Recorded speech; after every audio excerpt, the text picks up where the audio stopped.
The culture is absolutely... The gut ain't running animal!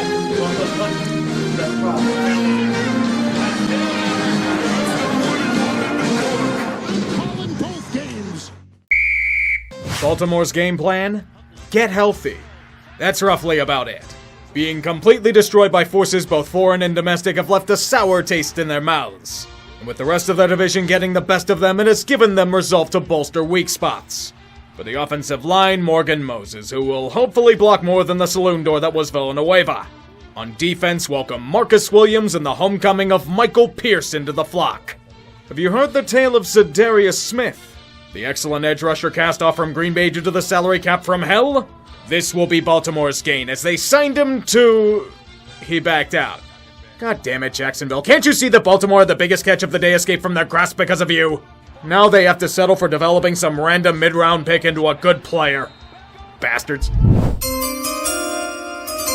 Baltimore Ravens select Kyle Hamilton, defensive back, Notre Dame. The Ravens were poached of a perfect fit for the defensive line in Jordan Davis. All's fair in love and war, but Baltimore still could address other issues with this pick. Here it's the first safety off the board in Kyle Hamilton, who dropped down draft boards for the reason of not being a super sexy pick. He's still pretty damn solid and should play an immediate role as a box safety. Although I don't know if that appeases the fan base considering they traded Marquise Brown to the Cardinals for a first-round pick. Wait, he fetched a first? I know Brown still has untapped upside, but he got that return? Then again, with DeAndre Hopkins being busted for PEDs and suspended for 6 games, it doesn't look as outrageous in hindsight. Somehow, Dallas looks even worse by accepting garbage for Amari Cooper an age ago. The Baltimore Ravens select Tyler Lindenbaum, center, Iowa. As a Steelers fan, I fucking hate this pick. If I'm a Ravens fan, I fucking love it. The best center in the draft, and arguably the most talented at any position, falling into your lap when Bradley Bozeman was allowed to walk in free agency. Regardless of how they got this first, it couldn't have worked out more perfectly for them. They even managed to snag David Ojabo in the second round. Despite his devastating injury, allowing him to gestate in the Ravens system should make him a shit-wrecker that terrorizes the AFC North. This is what Baltimore tends to do with defenders. A small consolation for last season's pay. Everyone isn't filling hospital wards so far. That in and of itself is a drastic improvement over last season. Okay, Gus Edwards is still on the PUP list. But perhaps the Ravens will finally be able to have enough cornerbacks and running backs to finish the season. None of that matters, though. What really does is paying Justin Tucker in his leg of 24-karat gold. He only became the highest-paid kicker in NFL history. Not bad business, but the question now goes to Lamar. Will Baltimore pay him what he will desire? Or do they still have buyer's remorse about Joe Flacco? Jackson's shown flashes of brilliance in his time by the Chesapeake, but has countered them with complete duds in the process. This year is critical for so many pieces of the Ravens. The fan base has long been ready to chuck Greg Roman into the shark exhibit at the aquarium. If things go south again, they might want to throw John Harbaugh in with him. The AFC, just like last season, is going to be a bloodbath. You can make the argument for nearly every team to be able to reach the promised land of the playoffs. And as a fan of the game, you can't ask for much more. The AFC East is pretty cut and dry, though. Buffalo will be taking that division with ease. The AFC North will go to Baltimore. Considering that they're finally healthy and able to field a respectable team should do wonders for them. To me, the AFC South is a coin flip between Indy and Tennessee. And I'm going to err on the side of the Titans for the time being. It's very close, though, just like the AFC West. Every team has a shot at winning the division. And for my sake, I'm going to go bold and pick the Broncos. I know, insane, but they actually have a QB and hopefully non-shitty play calling. That's all they needed. And as for the wildcards, it's a tough call, but I'm going to go with Kansas City, the Chargers, and the Bengals. I personally can't wait to see how wrong I am in these predictions, as always. Maybe they'll be as slow to develop as my vid schedule. People want to talk about progressivism in America, yet we're still subjected to watching Joe Flacco play QB in the year 2022. Dude has been riding the coattails of one fucking playoff run for the last decade. What did you expect to happen against Baltimore? An upset? Do you think the Jets aren't injured to hell or something? No, friends, Lamar Jackson is ready to go goddamn ham. Contract extension talks with the Ravens stalled out. He wants all of the guaranteed money. If he keeps playing like this, someone's going to give it to him. Maybe even the Jets. I don't care if Zach Wilson is still there. Have you seen how teams spit out quarterbacks these days? If New York keeps being limp-dicked, they'll do anything to get out of it. Especially if jobs are on the line.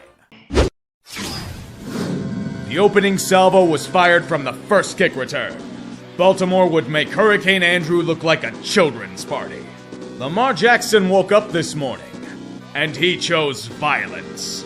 The Ravens refused to pay him what he wanted, and Lamar is going to make someone pay. It may even be Baltimore with his demands for guaranteed money.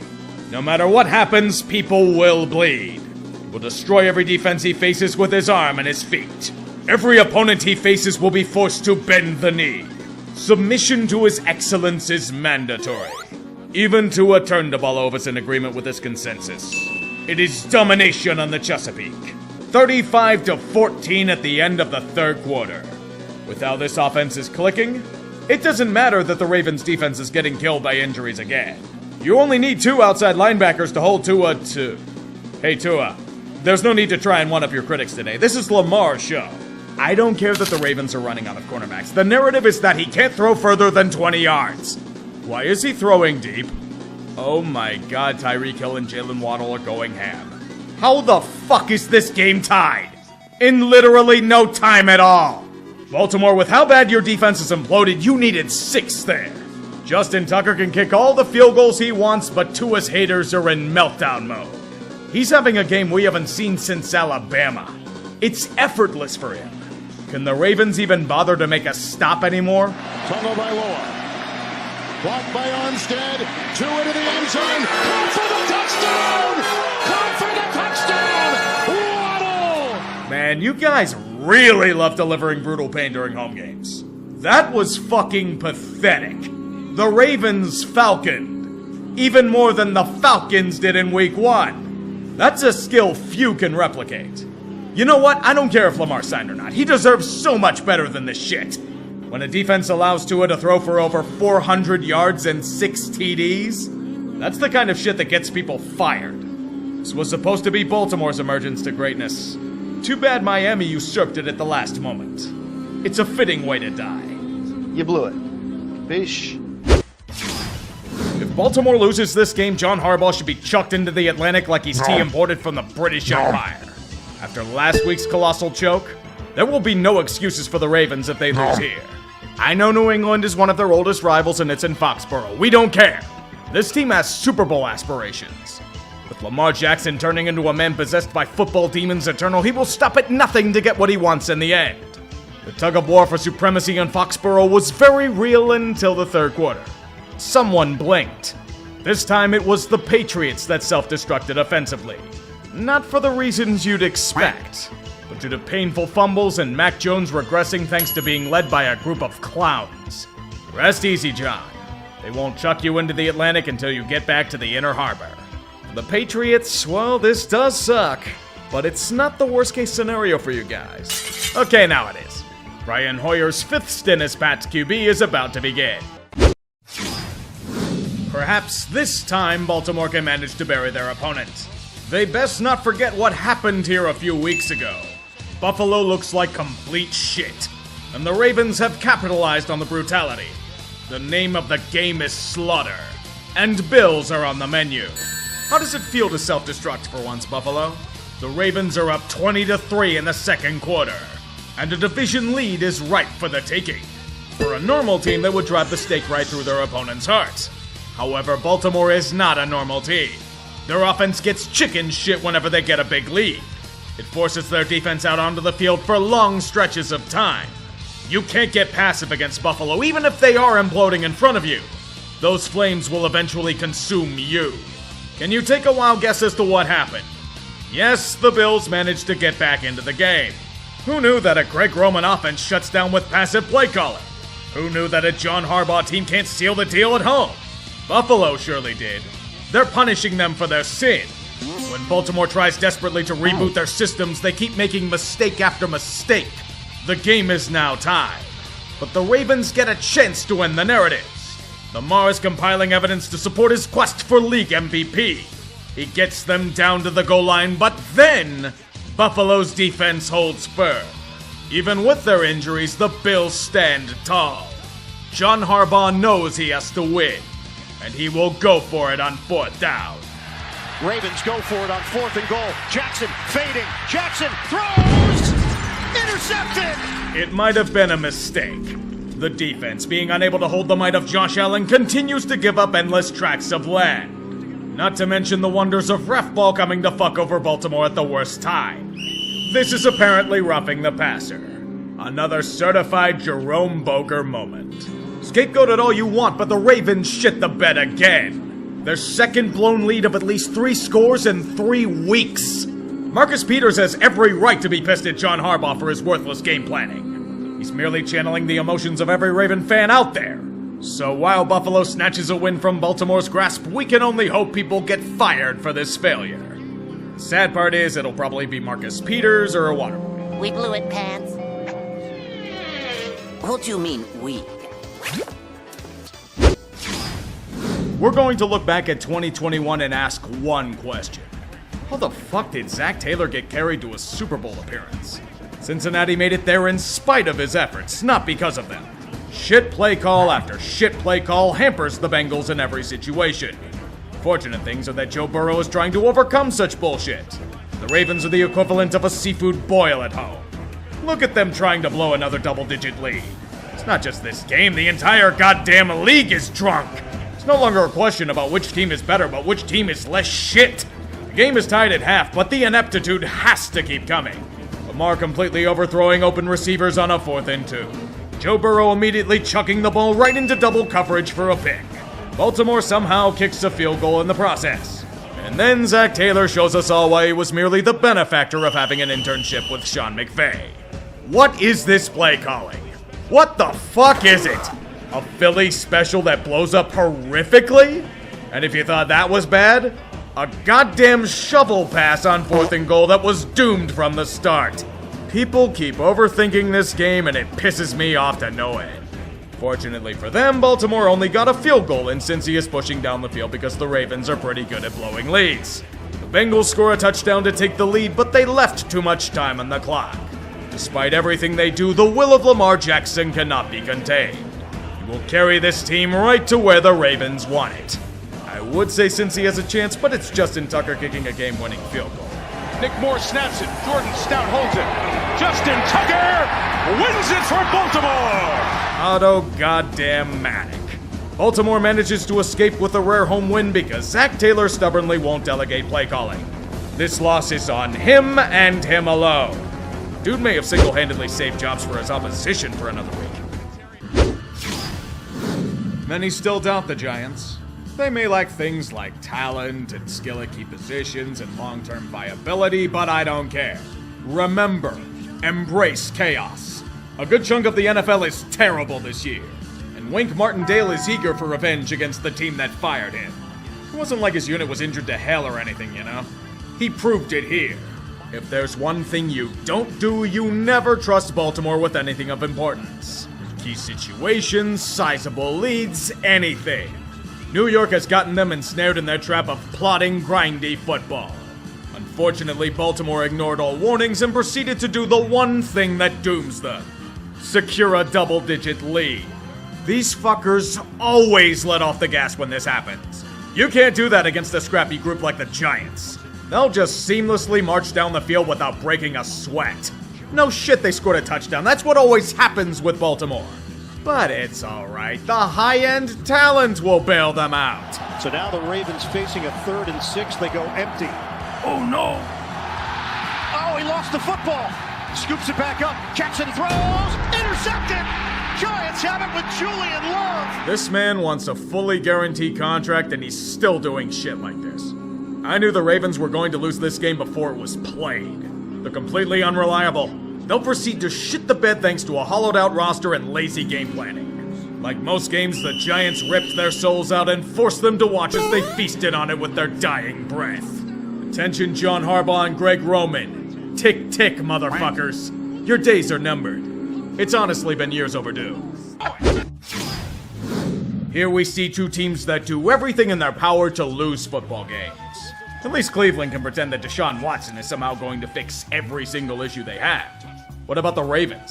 Every issue they've inflicted upon themselves has popped up week after week after week. They'll struggle on offense for long periods of time only to be bailed out by endless MacGuffins. Splash plays, automatic field goals by Justin Tucker, you name it. Their opponent will fail to take advantage of their weakness, mainly with Jacoby Brissett being Jacoby Brissett. And then the ultimate sin.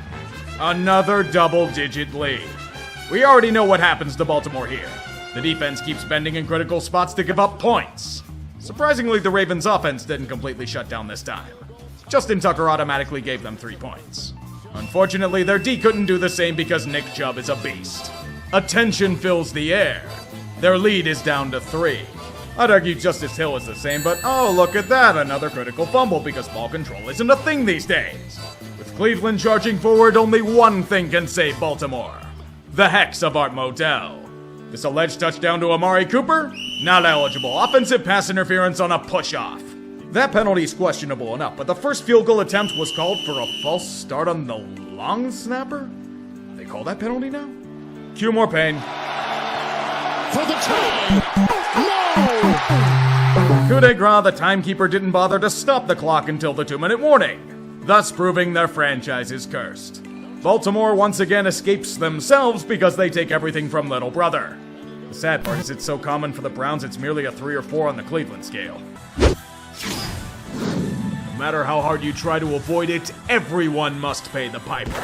Demands come knocking on Tampa's door asking for compensation for the ring he helped them get. Probably comes in the form of most of their secondary being out with injury. Both teams took turns making Al Michaels swig a flask of whiskey in the booth until Baltimore managed to adjust their game plan in the second half. Who knew that running the ball more than one play a drive will lead to opening up the offense? It is the thing they're best at. Tampa halted it as well as a stick stopping a flood. The most surprising thing about this game is that Baltimore didn't manage to squander a double-digit lead for once. Tampa's in deep shit. Brady is falling off to the sounds of a one-dimensional offense and shitty coaching. It's Tom's first 3-game losing streak since 2002 and the first time one of his teams is 2 games under 500. The end might be here, Bucks. Pay up. In a rare instance of sanity, this was an outcome you could see coming from a mile away.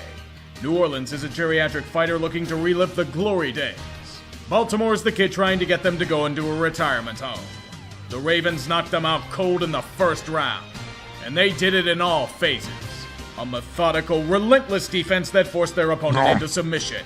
Andy Dalton unable to do anything to prevent the slaughter of Saints. An attack led by Lamar would do the rest. Undermanned and undergunned, Jackson proved his case as to why he'll be getting several helicopters full of money in the offseason. With such a complete performance, New Orleans never stood a chance. The life was squeezed out of them in front of their own fans. In honor of this win, they spread Old Bay over the field so nothing will ever grow again. Such is how it is for Baltimore.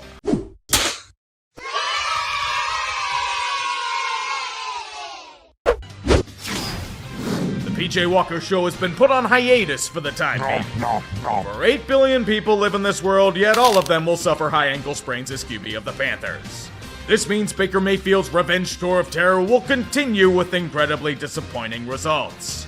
Endless screen passes where stagnation is the name of the game. If you told me the Panthers deliberately took a dive for a bag full of cash, I'd honestly believe it. The offense was so lifeless that Jimmy Haslam ran a victory lap by proxy. It was agony on a national stage. Baltimore's offense could also do absolutely nothing whatsoever. The defense was balling out, yet couldn't be otherworldly to bail out Carolina's alleged offensive attack. It took over 3 quarters, but the Ravens eventually figured it out. Eventually. While being carried by the defense. Good news, Carolina! You stopped giving a shit about the Panthers 2 months ago, but it's beneficial. No living being should have to willingly see this kind of shit without being paid to. The lightning delay was an ominous sign. Something about playoff contenders coming down to Duval tends to spell certain doom in many aspects. Baltimore had apparently sapped everything out of their offense. Last week's struggles against Carolina weren't a fluke. This game proved that's a feature of Greg Roman, not a bug. There's not even one specific thing to highlight that's gone to shit, it's the entire damn program. Roman went out and deleted System 32 from the hard drive and thought he was a genius for doing so. Justin Tucker is the only thing putting points on the board. The rest of the offense is all but dead for quarters at a time. Thank God the defense bothered to show up. This fumble pretty much forced Baltimore to score something resembling a touchdown. Because nothing represents the Ravens season more than pissing away multi-score leads. They've made it an art form. Like Picasso with the canvas, Baltimore sculpts their defense into an abstract painting. In no moment at all, the lead vanishes like John Harbaugh's job security. Jacksonville's playing admirably, but this defense is the only thing keeping them alive. That and Lamar Jackson. Here I come to save the day. Someone's going to pay this man all of the money in the offseason. With times like this, who doesn't get aroused? His coordinator may be past his expiration date, but Baltimore regaining the lead doesn't. However, Trevor Lawrence has an answer. He's been waiting for his breakout game, and this may have been it. He's having himself a big boy drive, perfectly dissecting a defense right for the kill. All he needs to do is wrap this up with a nice bow. Lawrence throwing to the end zone. Marvin Jones. Yes. But that's not enough for Jacksonville. A lesson has to be taught. They need to finish them.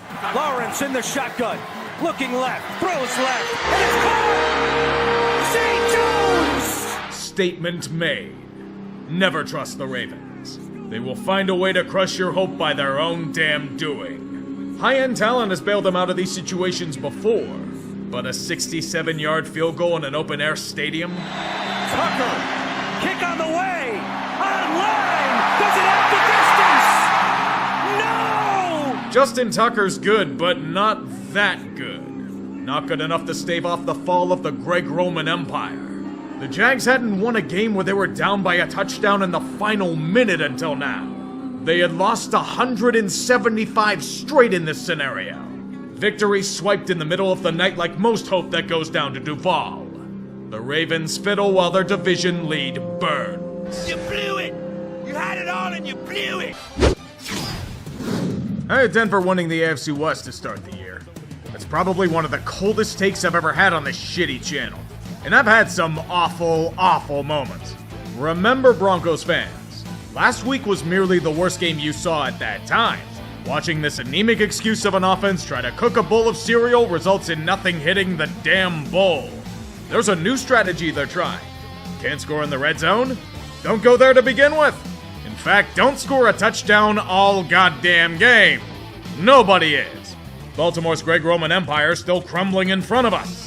Their offensive centerpiece in Lamar got busted up, so they had to bring in his non-union equivalent in Tyler Huntley. The difference in this game is LaMarginal. When you dial up a reverse that a fucking wideout chucks into triple coverage, you call that genius? I call it self-destruction. The Broncos somehow have a lead of more than 3 points, which is cause for alarm. That stout defense can't be rewarded for their outstanding play. They'll be the spitting image of the 77 Falcons and enjoy it. I can't believe it's not Lamar Jackson, somehow leading a comeback drive to kill off whatever's left of Brandon Perna's sanity. You have to make it slow and methodical as well just to drive it in further. But they won't die. For the ride never ends. Hill in motion. Huntley takes it himself. Blocked and a touchdown. I'd be really fucking alarmed if I were the Ravens. You only won this one because Denver's offense is a struggle session against itself. At this rate, I think the Broncos defense alone could beat the Broncos. It's not much of an accomplishment. Tune in next week as the Steelers somehow end up winning that game by Deus Ex Machina. Absolute agony. Watching this game was like seeing a loved one die. It's a depressing experience where you try to remember the good times, but a stale, rotting air prevents you from doing so. How can I tell off the bat? No Kenny Pickett. Oh my god! They killed Kenny! You bastard! Pittsburgh must once again kiss the titties. It's a bad experience. Nothing but arm punts and brutal interceptions as far as the eye can see. Pickett hadn't had a turnover in 4 games. Trubisky had 3 in this game alone. Even worse, the most expensive defense in football couldn't stop the Ravens' running game. Over 200 yards on the ground for the likes of Dobbins and Edwards. Did I say it gets worse? Because it does. LaMarjarine's health was spread all over the field of play. Baltimore was forced to put in Pac-12 cast-off Anthony Brown at QB. They were a glorified Wildcat offense for most of the second half. The Ravens are literally handing Pittsburgh this game on a silver platter. They beg them to eat from the trough of ugly bullshit wins. But the Steelers are on a diet, refusing such foodstuffs to become the inverse of 2021. Winnable games they find ways to piss away. Baltimore was getting really damn close to blowing this, but their pain will temporarily be relieved. This is their first win against the Steelers since 2019. Thank you, Ravens. It was for the best. The playoff push is reaching its final stages. Only one spot has been clinched by Philadelphia, but 4 weeks remain. In the AFC, it's wide open. Buffalo currently has number 1 seed, but Kansas City is close behind, if only because of a head-to-head loss with the Bills. Baltimore currently has the AFC North lead in the 3rd spot, and Tennessee has a loosening grip of the caboose division in the AFC South. Wildcards are currently held by Cincinnati, Miami, and the Patriots, but the Chargers and Jets are tied with New England at 7 and 6. A few other teams are 5 and 8, but they're long shots at this point. The picture will become clearer as time goes on. And as we all know, there's only one rule to follow. Don't get eliminated! Call this revenge for Art Modell. And maybe Will Hill. The Ravens' offense has had all the potency of rotting cheese for the past month. And their failure to thrive cost them in Cleveland. If you were to tell me that a rushing attack that got almost 200 yards on the ground against one of the worst run defenses in the league in a game they needed to win to have any chance to win the AFC North, what the fuck do Harbaugh and Roman do? Emphasize the passing game in key situations with imitation Lamar? Baltimore overthought themselves yet again. They were so bad that Justin Tucker missed a kick from less than 50 yards. Justin Tucker missed multiple field goals in a game. It was a complete disaster that only emboldens their haters, especially Browns fans. Failure on display that merely reinforces that they cannot be trusted. I've said it once and I'll say it again. Tick, tick, Harbaugh and Roman. If you can't beat a rusty Deshaun Watson, you get no respect from me. Now go and die in a January wildcard game. We've had quite a lot of teams reach playoff land this week, didn't we? It doesn't mean we're anywhere close to settling how things will shake out. The AFC has many spots open to claim. Only Buffalo and Kansas City have clinched, and the Bills still have number 1 seed. Cincinnati overtakes Baltimore for the AFC North lead, as Ravens fans wonder why they keep squandering chances. Tennessee is far past that point. They've lost 4 straight and are in an existential state of dread. And for good reason. Baltimore has sole possession of the first wildcard spot with 9 wins, but it's probably a disappointment to them. Same as Miami, who falls behind the Chargers for the second wildcard spot thanks to losing their matchup with them earlier in the year. The Jets and Patriots both with back-breaking losses are the first teams out with 7 wins. They should be careful. There are a ton of teams with 6 wins, including Jacksonville, who's only a game back of their division lead. This is gonna be quite fucky, isn't it? Everyone left, you know what to say. Don't get eliminated! The Atlanta Falcons may be the most unintentionally hilarious team to watch all season. Every opportunity is given for them to take a step forward and emerge as anything besides a punchline. Yet they live up to their reputation and choke away every game they have a chance in. Underhanded throws aplenty by their opponents. Yet they keep whiffing whilst falling to the ground. Or should I say fumbling after another big catch on 4th down? Either or is the correct answer in this scenario. Like most affairs involving the Falcons, it wasn't that their opposition won it. In the Ravens' case, it was far from the truth. The reality is that Atlanta lost this game. Like about 7 other matches this year. I feel like Arthur Smith's blood pressure has increased at least 50 points in both the diastolic and systolic categories. With how often his boys fuck up even the most basic of tasks, you have to wonder if we'll even have the stomach to yell at them in the locker room. They're so far away from 28-3, yet they just can't escape its horrifying grasp. A cruel fate all its own. I'm supposed to be impressed that the Ravens clinched a playoff berth? Have you seen how awful this offense has been for the past month and change? Wake me when they show a pulse come January.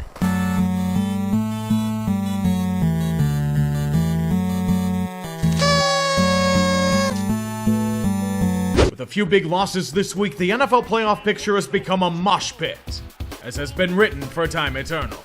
The AFC North is still neck and neck between Baltimore and Cincinnati. Guess who plays each other in Week 18?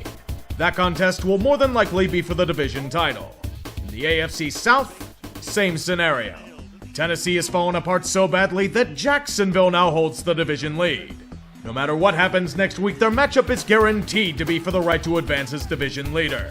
There are no changes in the first 4 seeds, but Buffalo can clinch number 1 seed if a few things go their way next week. In the wildcards, we know either Baltimore or Cincy will get one, and the Chargers just clinched another. But with Miami in freefall, the 7th seed is now murky. The Jets and Patriots, despite being awful as of late, still have a fighting chance. The Titans and Jags can still technically be wildcards, but their best shot of making it is winning their division. Pittsburgh and Las Vegas are clinging on for dear life, and will need many miracles to make it. Don't get eliminated! It will be a cold day in hell when Mike Tomlin has a losing record. It doesn't have to have any logic or reason behind it. All that matters are narratives and the bullshit of Steeler football. When you're up against the Baltimore Ravens, a few things are guaranteed. Elite defense and an offense that doesn't know how to use its best weapons.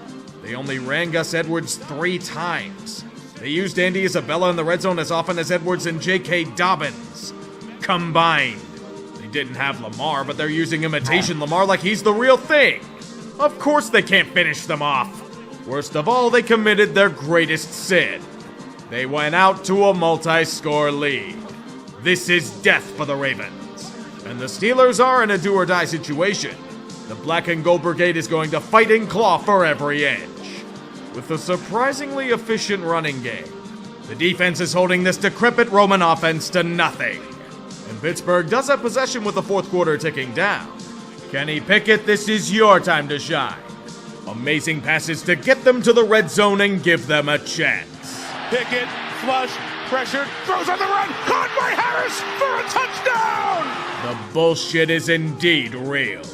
As I said, it doesn't matter how it happens. Mike Tomlin will not be denied his prize of a winning record. Even better, the Steelers can still bullshit their way to the 7th seed with some help. Give thanks to Baltimore for reinforcing why I don't trust them. Tick, tick, Harbaugh and Roman. Tick, fucking tick. The premise for both is simple. Win and in, loser goes home. They put the game on Saturday night, though. Strange. As for the 7th seed in the AFC, some form of cannon fodder will secure it.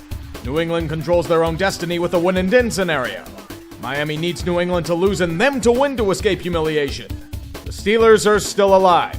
They can somehow bullshit their way to it with a win and New England and Miami losing. Somehow. Fucking ridiculous.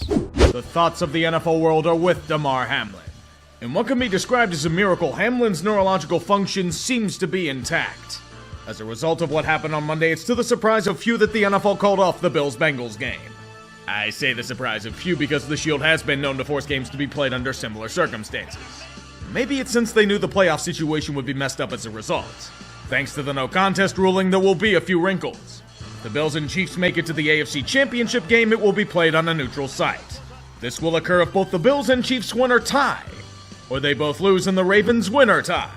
If the Chiefs and Bengals reach the AFC Championship and the Bengals win in Week 18, it will be played on a neutral site. As for the AFC North title, if the Bengals lose to the Ravens, home field advantage will be decided by a coin toss. You may say to yourself that Cincinnati's getting screwed over like a piece of drywall. You would be correct. Under the NFL rulebook, the division winner should be based off win percentage. Thus, Cincinnati should get home field. However, the NFL's never been known for consistency, have they? Week 18 is upon us regardless. Cincinnati may be bitter as hell over potentially dealing with a coin toss for home field, but be comforted. The starting QB for their opponent is Anthony Brown. I have no idea how this guy's in the NFL, but I'll respect him for throwing the ball right to Bengals defenders.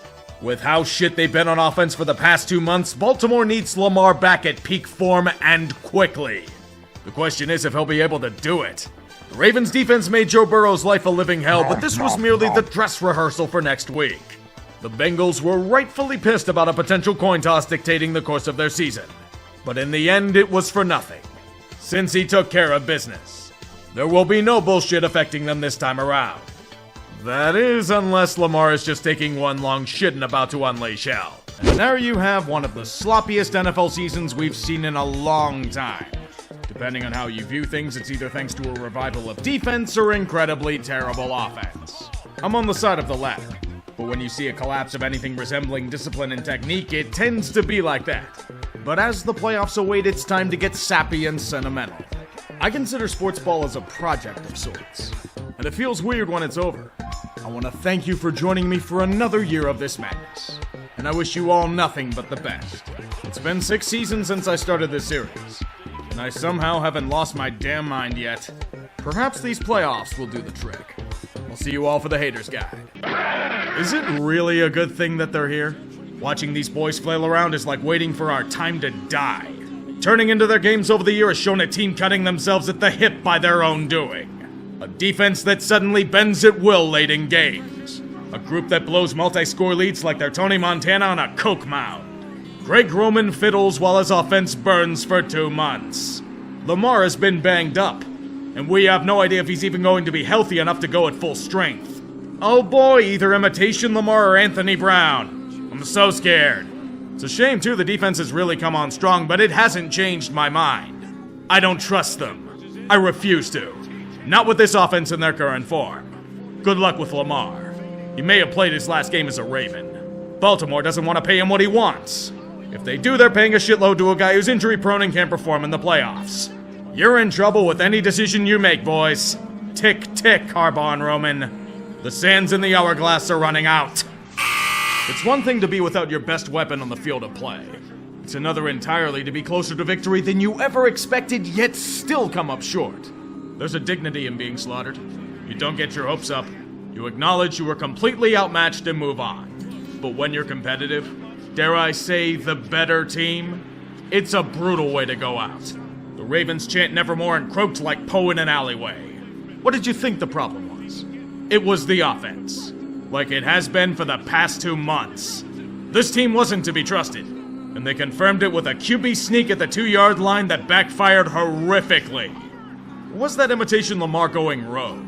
Whatever it is, J.K. Dobbins is the next in a long line of Baltimore skill players that are livid. As a decade of pain continues, prepare for the biggest offseason in franchise history. It won't involve you, Greg Roman. Quoth the Ravens. There's the door.